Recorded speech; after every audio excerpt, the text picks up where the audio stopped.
नमस्कार, welcome to career 69। मैं हूं अनुराग वर्मा।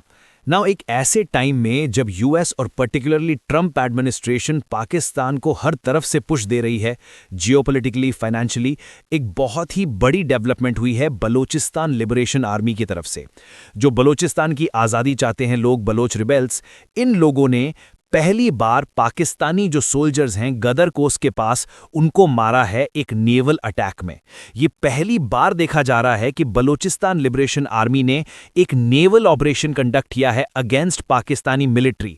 और इस पे आप देखोगे आज के समय दर्जनों आर्टिकल्स पब्लिश हो रहे हैं। First attack at sea, Baloch rebels open fire on Pakistani coast guard near Gwadar. ये अपने आप में मैं कहूंगा एक बहुत ज्यादा ऐतिहासिक अटैक है, क्योंकि इससे पहले बलोचिस्तान लिबरेशन आर्मी जो भी अटैक कर चुकी है पाकिस्तान की आर्मी पर, ये ग्राउंड बेस्ड अटैक, चाहे वो जाफर एक्सप्रेस का अटैक हो या वेरियस और टाइप के जो अटैक्स किए हैं बलोचिस्तान लिबरेशन आर्मी ने पाकिस्तानी आर्मी पर पिछले कई सालों में, उससे आप अगर देखो तो बिल्कुल एक ट्रेडिशनल जो अटैक होता है बीएलए का, उससे हटकर अब ये नेवल रूट अपना रहे हैं पाकिस्तानी मिलिट्री को चैलेंज करने के लिए। इसकी इन लोगों ने वीडियो भी करी है, लीस्ट वीडियो में पूरी आपको दिखा नहीं पाऊंगा, I don't think YouTube allow करेगा इस टाइप की वीडियो। उसमें आप देखोगे एक मिलिटेंट ओपन फायरिंग कर रहा है पाकिस्तानी शिप पर, और पाकिस्तानी कोस्ट गार्ड के जो लोग हैं ये जान बचाकर भाग रहे हैं। यहाँ पे ऑफकोर्स सब लोग नहीं बच पाए, कई पाकिस्तानी सोल्जर्स यहाँ पे मारे भी गए हैं। और लोकेशन आप अगर देखो इस अटैक की, तो ये अटैक हुआ है नियर जिवानी। ये कोस्टल टाउन है नियर बलोचिस्तान। यहाँ पे पाकिस्तानी मिलिट्री का जो होल्ड है वैसे ही काफी कमजोर था।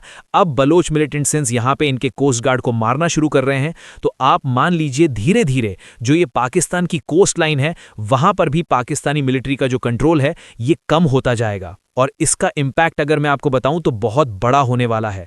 अब पाकिस्तानी नेवी को ना सिर्फ इंडियन नेवी, इंटरनली जो ये इंसर्जेंसी हो रही है उस पर भी फोकस करना होगा।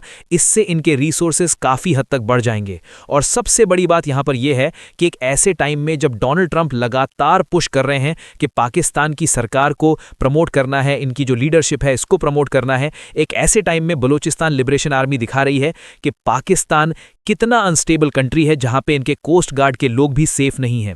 ये बात ऐसे मैं आपको बता दूं, चाहे रिसेंटली इस्लामाबाद में जो मीटिंग हुई थी ईरान और यूएस की, ये फेल भी क्यों ना हो गई हो, डोनाल्ड ट्रंप ने फिर से बोला है कि अगली मीटिंग ये फिर से करवाएंगे पाकिस्तान में।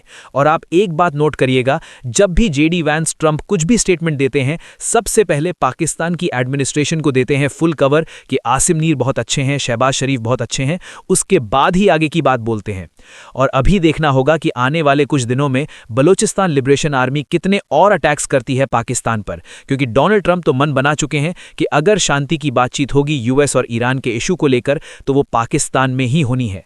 तो अगर सिक्योरिटी सिचुएशन पाकिस्तान में लगातार खराब होती है, अगेन मैं वैसे आपको बता दूं, ये जो बातचीत पहले इस्लामाबाद में हुई थी उससे पहले भी आप अगर देखो सिक्योरिटी कंसर्न्स बने हुए थे। जेडी वैंस की जो विजिट थी ये थोड़ी सी डिले भी हो गई थी। यूएस की टीम ने इंश्योर किया कि वाइस प्रेसिडेंट जो है यूएसए के, ये पाकिस्तान में सेफली जा पाएं, कोई अटैक ना हो जाए किसी भी टाइप का। बट अगर मान लीजिए Balochistan liberation army suddenly attacks conduct करना स्टार्ट कर देती है पाकिस्तान पर, कोस्टल रीजन पर, इवन लैंड पे, उससे बिल्कुल ये जो बातचीत है ईरान और यूएसए की इन पाकिस्तान, इस पे भी आपको इंपैक्ट दिखेगा। ऑलरेडी मैंने नोटिस किया है कि पाकिस्तान ने ये जो अभी रीसेंट बातचीत हुई है ईरान और यूएसए की, इसको होस्ट करते हुए ब्लू बुक प्रोटोकॉल लागू कर दिया था। ब्लू बुक प्रोटोकॉल क्या है? भारत और पाकिस्तान में दोनों जगह आपको ये ब्लू बुक प्रोटोकॉल मिलेगा। इसका मतलब यह है कि हाइटेंड सिक्योरिटी, जो भी सिक्योरिटी एजेंसीज हैं इनके बीच में और ज्यादा कोऑर्डिनेशन और सिक्योरिटी की लेयर्स बना दी जाती है, ताकि जहां भी मीटिंग होनी है, जहां भी वीवीआईपी जो मेंबर्स हैं वो आएंगे, वो बिल्कुल सेफ फील करें। तब भी ईरान का जो डेलीगेशन पाकिस्तान में आया है वहां के कई मेंबर्स ने बोला है कि उनको थ्रेट्स रिसीव हुए हैं और वो सेफ बिल्कुल भी सेफ फील नहीं कर रहे थे। कई लोग बिल्कुल प्लेन से उतरते ही बसेस से या फिर ट्रेन से गए हैं वापस। तो आने वाले कुछ दिन मैं कहूंगा पाकिस्तान के लिए बहुत ही ज्यादा इंपॉर्टेंट होने वाले हैं। दीज विल बी मेक और ब्रेक डेज फॉर पाकिस्तान। अब यहां पे आप पूछोगे अच्छा क्या इसका मतलब यह है कि पाकिस्तान ये मीटिंग सक्सेसफुली होस्ट कर पाएगा या नहीं कर पाएगा, ये मेक और ब्रेक है? नहीं। रिसेंटली एक लीक्ड सिक्योरिटी डॉक्यूमेंट सामने आया है जो हमको बताता है कि क्यों पाकिस्तान इतना ज्यादा ईगर है ये पीस टॉक्स होस्ट करने में। इस सिक्योरिटी डॉक्यूमेंट ने यह बताया है कि सऊदी अरेबिया पाकिस्तान का जो डिफेंस पैक्ट है ये एक्टिवेट हो चुका है। जी हां, जो डिफेंस पैक्ट साइन किया गया था सऊदी अरेबिया पाकिस्तान के बीच में साल 2025 में, जहां पे ये लिखा है कि सऊदी अरेबिया पर कोई भी अटैक पाकिस्तान पे अटैक माना जाएगा, ये एग्रीमेंट एक्टिवेट हो चुका है और पाकिस्तानी मिलिट्री के एयरक्राफ्ट ये ऑलरेडी रियाद में लैंड कर चुके हैं। यहां पे आप देख पाओगे the disclosures obtained by the drop site news. ये एक यूएस बेस्ड न्यूज है, ये काफी बार लीक डॉक्यूमेंट्स पब्लिश करते हैं। इन्होंने कहा है कि जो डिफेंस एग्रीमेंट है between Saudi Arabia and Islamabad, formally signed in 2025 as a strategic mutual defence agreement, has already been activated. The revolution comes after Saudi Arabia publicly announced on Saturday that Pakistani military forces, including aircraft, had arrived at King Abdul Aziz Air Base in the kingdom's eastern sector to boost operational readiness.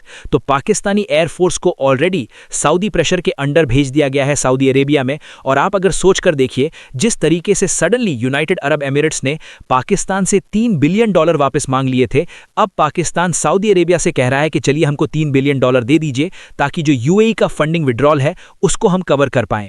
ये clearly दिखाता है कि UAE और Saudi Arabia मिलकर एक geopolitical game खेल रहे हैं, जहां पे यूएई प्रेशर बनाएगा पाकिस्तान पर, यूएई होगा बैड कॉप और सऊदी अरेबिया होगा गुड कॉप। और इस वक्त पाकिस्तान की मिलिट्री बस एक पुश दूर है एक फुल ऑन कॉन्फ्लिक्ट में उलझने से, क्योंकि अगर मान लीजिए जो ये फिर से बातचीत अभी होनी है ये भी फेल हो जाती है और इजराइल अड़ा रहता है कि कॉन्फ्लिक्ट देखिए हमको अभी आगे बढ़ानी है, हमारे अभी ऑब्जेक्टिव्स हैं, उस केस में बिल्कुल पाकिस्तान का जो बलूचिस्तान प्रोविंस है ये और ज्यादा वल्नरेबल हो जाएगा, क्योंकि वहीं से वो जो बलूचिस्तान प्रोविंस है पाकिस्तान का, वहीं से बॉर्डर ओपन करके पाकिस्तान को भी मिलिट्री एक्शन लेना होगा अगेंस्ट ईरान।